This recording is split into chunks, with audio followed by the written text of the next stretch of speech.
Good morning, everyone. I'm Rabbi Jenni Greenspan for Congregation Beth-El, and it is Thursday morning, which means it's a good time for us to gather and get a little bit creative.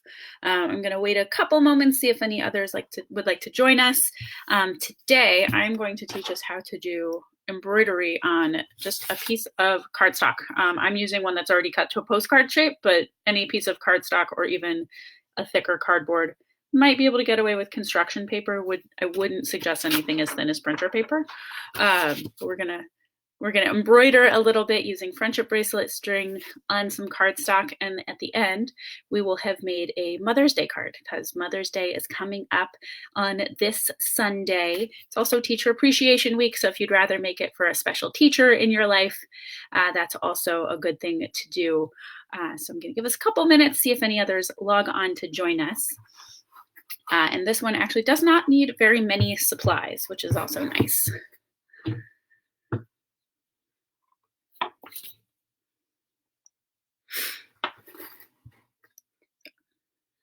I'm going to take a sip of my coffee, give us 30 more seconds, see if any others want to join us, and then we'll get started.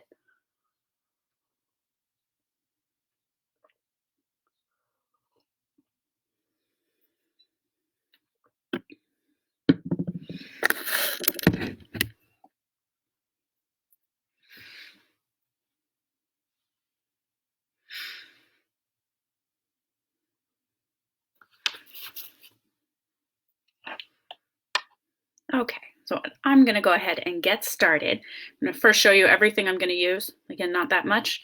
I have a piece of cardstock. I actually have one that I bought as some blank postcards, which is pretty fun. You could draw on one side and just mail a postcard straight to a friend, and that could be all you needed. But I am going to use it. Later, I'm going to end up gluing it onto a piece of construction paper to make my card. So I'm going to have a piece of construction paper. I picked purple because it's my mom's favorite color, and I'm going to make a Mother's Day card, but any color construction paper you want is great. I'm going to set it aside for now because I don't need it yet. I'm going to use a piece of printer paper where I drew my design on, and I'm going to use a piece of cardboard.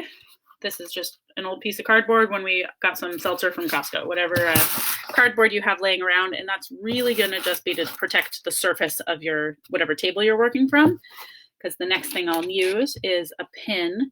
I'm using a T-pin because it's a little bit thicker than a regular little sewing pin, but if you have a bulletin board pin, like the little plastic end with the pointer pin part that goes into a bulletin board, that's probably actually the easiest thing to use. I just don't happen to have one at home. And then, of course, since I'm embroidering, I have an embroidery needle and some friendship bracelet string that I'll use as my thread. And then later I will use a glue stick. So the first step I actually already did was to take a piece of printer paper and draw out in pencil my design. I said, I'm going to do a Mother's Day card. So I drew a big heart and then wrote the Hebrew word Ima, which means mom or mommy or mother in Hebrew, and a heart. So what I'm going to do, I'm going to angle my camera. What I'm going to do is just lay the design with my writing on it straight onto my cardboard. Let me get closer so you can see my work. And I'm going to lay there, and now here's where my pin and cardboard come in handy.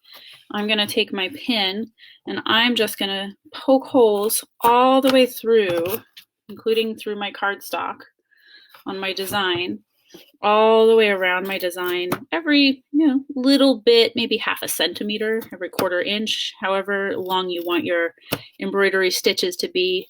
You don't want them too close together because then the stitches might tear your paper, but you also don't want them so far apart that your shape doesn't come through with your thread, because you're really going to end up making tiny little straight lines with your thread. I'm going to go all the way around my heart. I might go a little bit bigger around the edges here.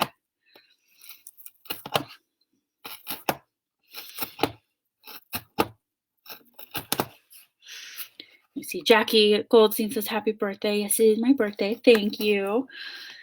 Which is how I always remember when Mother's Day is. My birthday is always the Sunday after my birthday is always Mother's Day. So I'm going to say happy Mother's Day almost to all the moms out there.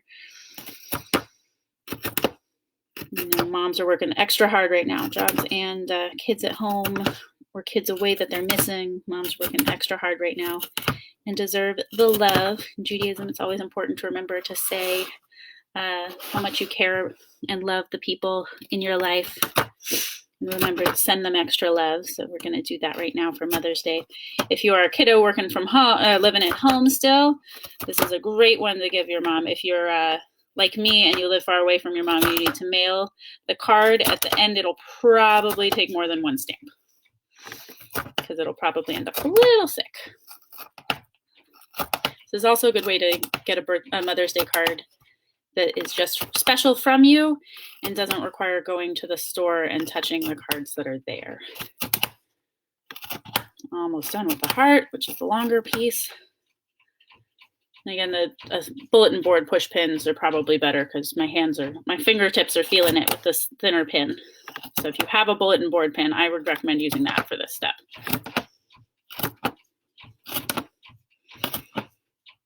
And then there again. Now I'm going to do my letters.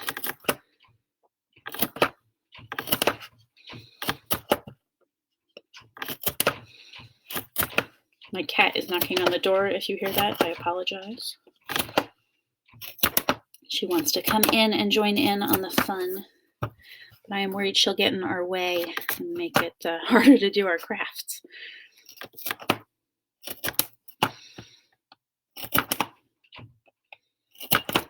Okay, almost there.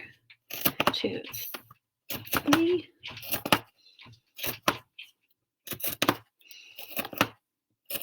Okay, so now I had my design on regular paper and I poked the holes all around it. And now I'm done with the printer paper with the regular paper. You can sort of see I've got my template for where I'm going to do my stitches because now my whole cardboard my little cardstock is perforated. So now I am actually done with my piece of paper from my design and I'm done with this piece of cardboard, which is good because it's kind of big and in the way. So now my mom's favorite color, I said, is purple. So I'm going to do the word Ima in the middle with purple thread, and I'll do the heart with pink. If she's watching, she's getting a preview of her extra special Mother's Day card, but that's okay. So I'm going to cut a length of friendship bracelet string. I would say you want about 1.5 feet for how big this is, not very long. And I'm gonna show you a trick for threading needles. Take your needle that you're gonna use. You fold your thread around your needle and then pinch it really tight up close and pull it. So now I just have a teeny little loop, and that is actually a lot easier to get inside the eye of the needle than the little frayed end that you get. So now my friendship bracelet string is on my needle. I'm trying to find where my camera is. It works. It's mirrored. Now I'm going to tie a knot on the other end. The way I like to do knots by twisting the far end around the needle a couple of times, pinching it and sliding it all the way down, and it'll tangle and make a knot. So now it's a knot. Now what I'm going to do, it's on the back side of my card. I'm going to pick the bottom corner one, and I'm just going to put my needle through one of those holes that I just made. The holes might be a little bit smaller than your needle, but that's okay because they'll open up since it's paper. And you just pull it all the way through.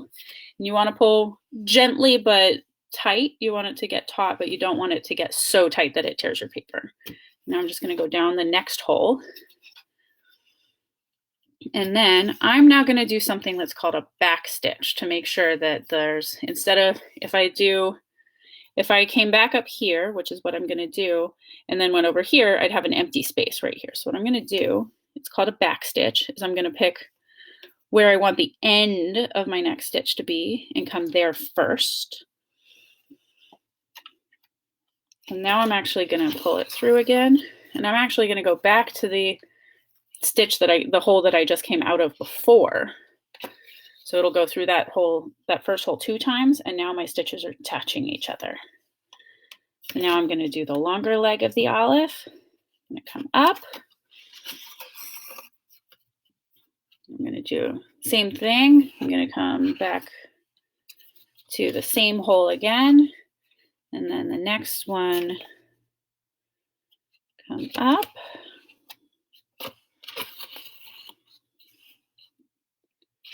and down. And then, so the hardest part right now is actually the Aleph and Hebrew letters in general. Like they're a little bit funny shapes, so you kind of have to go in different directions on the backside. The nice thing is, since the last step of making this card is going to be gluing it to the construction paper, the back won't actually show anymore on my card. So it's okay if your back is a little bit messy.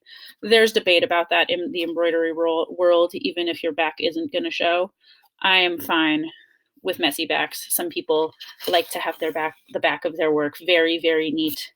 I think in this case, messy back is fine. We're gonna end up covering it, and it'll look pretty anyway, as long as it's not too all over the place in the back. So now I'm almost done with my olive. I'm on the last stitch of one of my olives. So I come up and I come down. And now so what I was saying about it's okay if you have a messy back is I'm going to jump.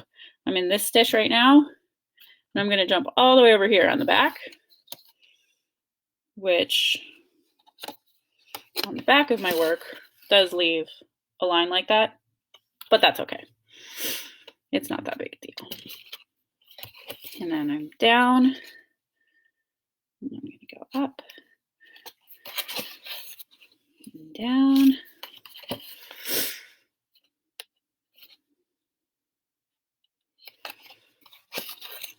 Up. So one of the 10 commandments in Judaism is to honor our father and our mother.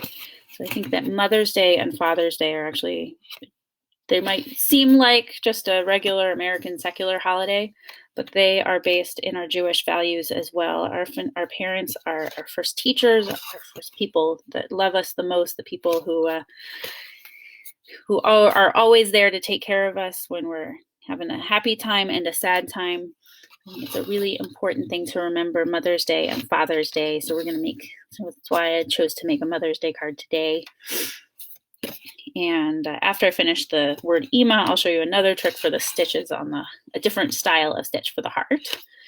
And then I'll say what I'm going to do to close it up, and I'll keep working on it instead of keeping you on the whole time watching me, but I will finish up and then post pictures later. So there's my mem. Mem is not the easiest letter to embroider. It kind of comes out a little bit wonky, but that's okay.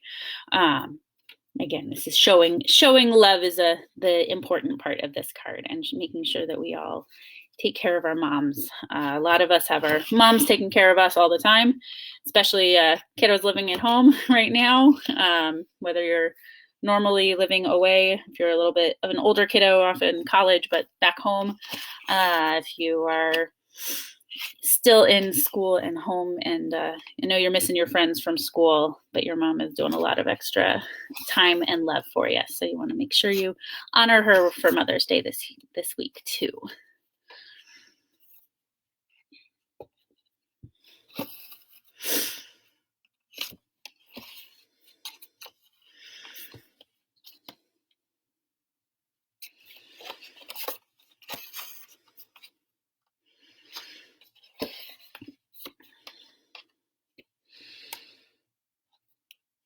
I'm almost there on my olive. I'll show you how I tie it off. Oops, something got in my way on the computer.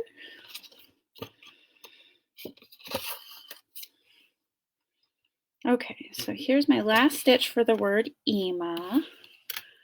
See, it comes out, you can see that it's handmade with love from you. And now on the back side, to tie the knot, I like to go underneath a couple of my stitches with my needle, and then pull it most of the way through. And then before I'm all the way through, go through the loop that's coming and make a knot that way. And that, because then the knot is nice and close to the card, which means that it won't come loose from this side later. And since I'm gluing this back directly onto another piece of paper, I don't actually need to do more than one knot. If you were doing a bigger piece, if you were doing this on fabric, if you wanted it to really be secure, you could do a couple extra knots, but I'm okay with where it is. I'm going to cut that, and I can take the purple thread off of my needle, because I'm now going to use pink to make my heart. I'm going to cut a bit of a longer piece of thread than I did before for the heart, just because it's more stitches, it's bigger. And I'm going to show you another way to make a kind of a cool looking chain style stitch. I'm going to put my thread on my needle again. And then I'm going to do a knot for the other end.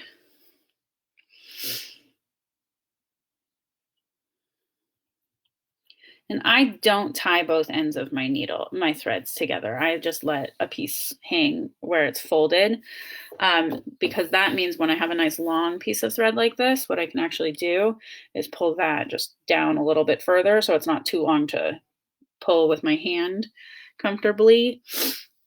But I don't have to have two pieces of thread on my whatever I'm working with. So I'm going to start in the top middle of my heart here. And I'm going to come up all the way, and then I'm going to show a different version of a stitch to make a thing. It comes out looking like a chain that will go all the way around my design.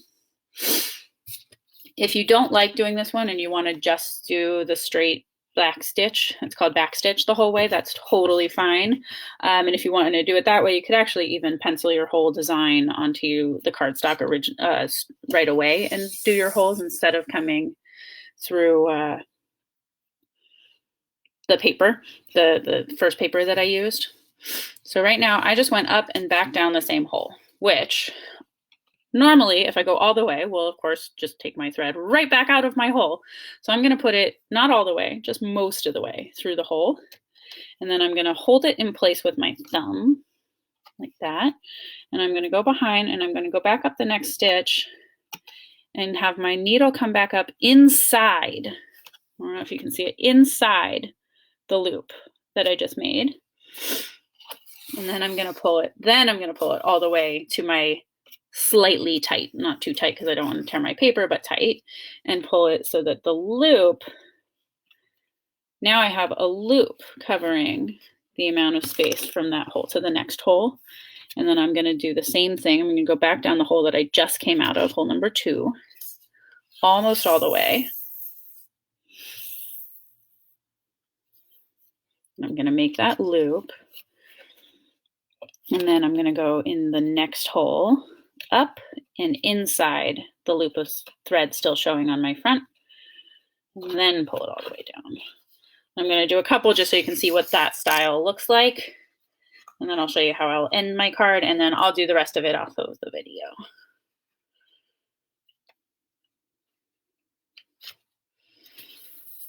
And post a picture later.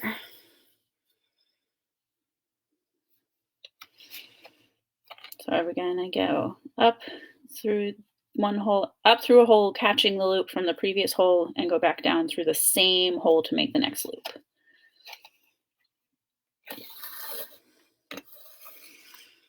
And I've heard different names for this one. I think chain stitch is the one that I've heard that makes the most sense to me, and I'll show you why.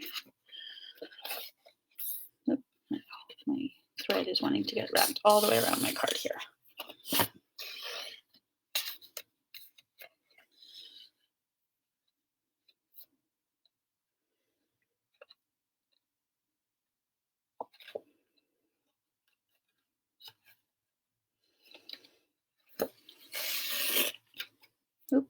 Sometimes the thread wants to all try to go through at the very same time, and it gets a little bit, looks almost like it's going to take a knot. Just if it starts to look like that, just pull it apart.